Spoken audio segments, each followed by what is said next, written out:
Reproduksi sel itu tuh ada pembelahan sel ya kan.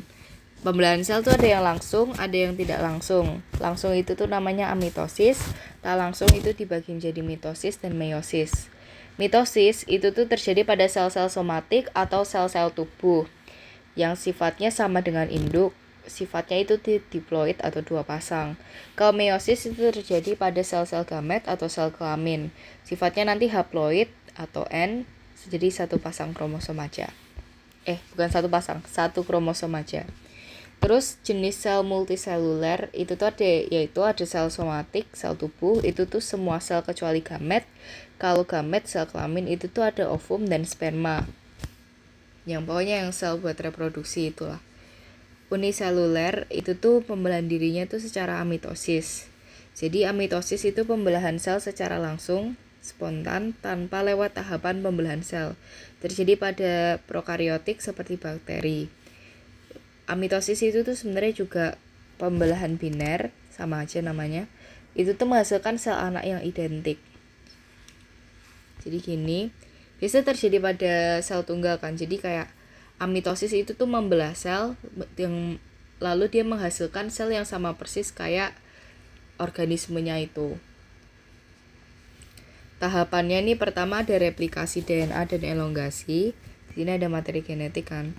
Dia menduplikasinya dulu.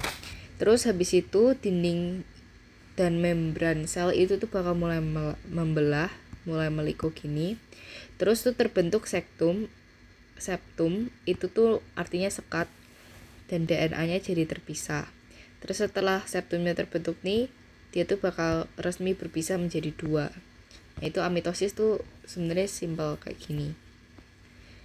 Nah, sebelum masuk ke yang mitosis dan lain-lain, kita belajar dulu siklus sel. Nah, siklus sel itu tuh dibagi menjadi M, G1, S, dan G2. Sebenarnya yang pertama G1 sih. G1, S, dan G2 itu tuh namanya interfase. Yang pertama G1 itu adalah normal growth, jadi dia tuh bertumbuh kayak biasa. S itu tuh replikasi DNA atau sintesis DNA dan lain-lain. G2 itu tuh preparasi mitosis, jadi pertumbuhan keduanya. Interfase itu tuh fase persiapan mitosis. Dia tuh meliputi 90% dari siklus sel, jadi siklus terpanjang. Dari mitosis ke mitosis lain itu tuh satu interfase. Interfase itu memiliki 3 subfase, yaitu ada G1 atau gap 1 atau growth 1. Itu pertumbuhan primer. Dia tuh jadi sel tuh bakal tumbuh membesar sekitar 16-12 jam terjadinya. Terus S itu tuh sintesis. Jadi dia bakal mensintesis dan replikasi DNA. Terjadi sekitar 6-8 jam.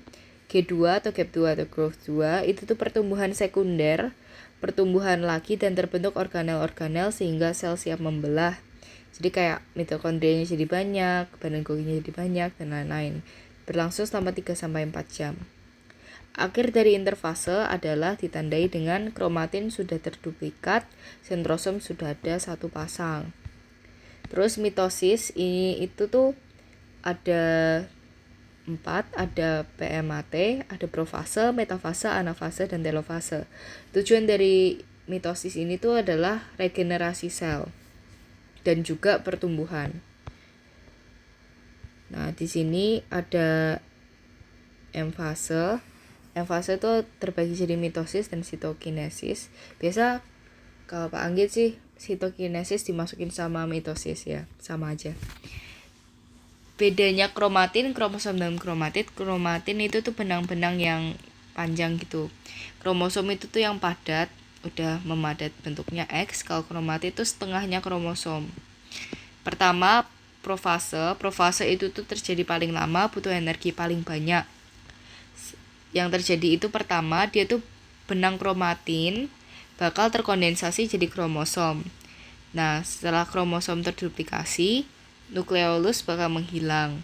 Terus tuh ada, karena nukleusnya menghilang, transkripsi dari RNA itu tuh bakal terstop. Terus sentriol membelah dan bergerak ke arah kutub yang berlawanan. Terbentuklah benang spindel. Benang spindel itu tuh mengikat sentromer. Terus masuk ke kedua, metafase tuh fase yang paling cepat. Benang spindel itu tuh menjajarkan kromosom atau sentromernya di ekuator. Jadi yang menjadi acuan tuh sentromernya. Sentromer tuh tengah dari kromosom. Kalau bentuknya nanti kayak gini atau kayak gini, pokoknya nggak apa-apa selama sentromernya itu tuh sejajar. Terus anafase itu tuh yang terjadi benang spindelnya itu bakal memendek, kromosomnya tuh terbagi jadi 2 kromatid. Jadi dari sini bakal kebelah 2. Terus setiap benang spindel memegang 1 kromatid. Jadi kan satu sel tuh ada 23 pasang kromosom. Berarti kan kromosomnya ada 46. Nah, setiap benang spindel itu tuh memegang 1 kromatid. Berarti kromatid itu kan 1 kromosom dibagi jadi 2. Berarti benang spindelnya itu ada 46 kali 2. Kromatid itu tuh lalu bergerak menuju kutub yang berlawanan, ditarik sama sentriolnya gitu. Terus telofase, fase terakhir itu tuh mulai terbentuk membran inti lagi. Kromatid itu tuh mulai jadi kromatin lagi dan terbentuk nukleolus. Terus sitoplasma itu tuh menebal, terjadi sitokinesis. Sitokinesis itu tuh pelekukan membran plasma ke dalam sehingga sel terbagi menjadi 2. Kalau di tumbuhan, karena dinding sel kaku, dia tuh nggak bakal melekuk ke dalam kan dinding sel. Jadi dia tuh sistemnya di tengah sel tuh bakal terbentuk namanya cell plate atau plat cell. Terus cell plate-nya ini bakal berkembang menjadi dinding sel yang baru. Nah, kalau meiosis itu tuh terjadinya di sperma dan ovum. Tujuannya itu tuh mengurangi jumlah kromosom pada sel anak sehingga jadi haploid, pembelahan reduktif namanya ya. Terus terjadinya di gamet, terus menghasilkan 4 sel gamet yang haploid. Tahapannya itu ada meiosis 1, ada meiosis 2. Meiosis 1 dibagi menjadi PMAT1, meiosis 2 dibagi menjadi PMAT2. Terus ini profase 1, ini tuh yang paling unik dari meiosis itu tuh di profase 1-nya. Profase 1 itu tuh yang terjadi ada namanya sinapsis, yaitu kromosom-kromosomnya menempel dengan kromosom yang homolog. Kromosom yang homolog itu tuh sama kayak pasangan kromosomnya dalam satu nomor. Menjadi tetrad, yaitu 4 kromatid yang nempel. Terus kromosom itu tuh memiliki gen dan variasinya itu tuh ada pada lokus tertentu, namanya alel. Terus ada proses namanya crossing over. Jadi tetradnya tuh mulai bertukar info genetik, mulai saling meliuk dan saling bertukar info genetik yang terjadi secara random. Terus membran nukleusnya menghilang, sentriol gerak ke kutub berlawanan, dan ada benang spindel. Metafase 1 sama sih jajar di ekuator, anafase 1 sama aja sebenarnya, cuman kromosom homolognya dipisahkan. Tetrad yang awalnya tetrad menjadi 1 kromosom aja yang bersifat haploid. Terus telofase 1 dia bakal misah, sister kromatidnya sudah tidak identik, terus membrannya terbentuk lagi. Profase 2, DNA tidak replikasi sebelum profase 2, lainnya sama, yang lainnya sama. Terus telofase 2 membran inti balik menghasilkan 4 daughter cells haploid yang beda-beda genetiknya. Ini ada tabelnya gitu. Nih yang pertama S phase, ini yang yaitu sintesis itu interfase. Profase 1 kayak gini, prometafase, metafase 1, anafase 1.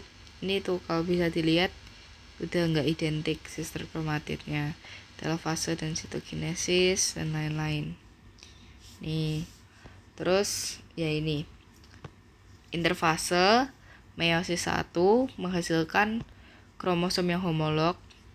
Terus itu kan dia bakal profase 1 dia bakal jadi tetrad, itu kan sinapsis, bakal tukar-tukar info, terus bakal terpisah jadi 4 daughter cells yang tidak identik dan bersifat haploid. Terus ya udah.